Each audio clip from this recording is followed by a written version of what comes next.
महाराष्ट्राला महापुरुषांचे पुतळे स्मारक याचं प्रतीक आवश्यक आहे की या महापुरुषांच्या विचारांवर चालण्याची गरज आहे। याचा विचार आता सर्वांनीच करणे गरजेचे आहे।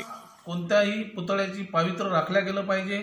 पुतळा हा लोक पावित्र्य जपतात आणि त्याला आपला आदर्श मानतात, म्हणून त्याच्या पावित्र्यावरून जपण्यावरून काही छोटे मोठे वाद होत असतात। परंतु आपल्या महाराष्ट्राचा इतिहास जर पाहिला तर आपण पुरोगामी महाराष्ट्र असल्याचा आपण आदर्श असा जगापुढे सुद्धा भारतामधून जगापुढे सुद्धा ठेवलेला आहे।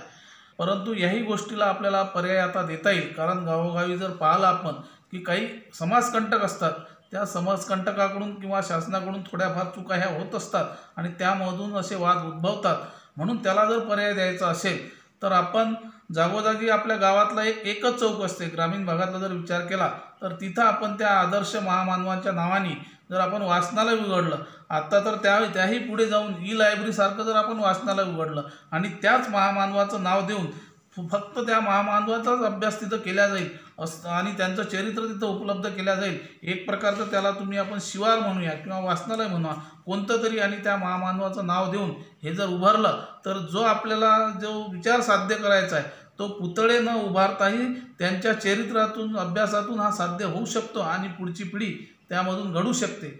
आपल्या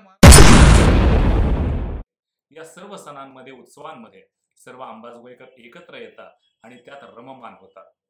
महाराष्ट्रामध्ये एकमेव असा हा तालुका आणि शहर आहे की ज्या ठिकाणी महापुरुषांचा पुतळा नाही आहे, त्यामुळं अनेक गोष्टींना यावर प्रतिबंध लावता आलेला आहे। 1992ची बाबरी दंगल असेल किंवा इतर ठिकाणी होणाऱ्या विविध स्वरूपातल्या घटना असतील, त्या घटनांचे पडसाद या ठिकाणी होत नाहीत।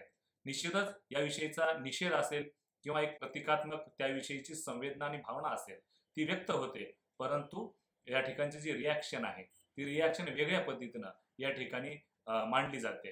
निश्चितच आगळं वेगळं हे शहर महाराष्ट्राच्या नकाशावर आपली वेगळी ओळख करून ठेवली। बीड जिल्ह्यातल्या अंबाजोगाई इथं कुठल्याही महापुरुषाचा पुतळा नाही। अंबाजोगाई शहर प्रतीकांच्या मानसिकतेतून बाहेर पडलं आहे।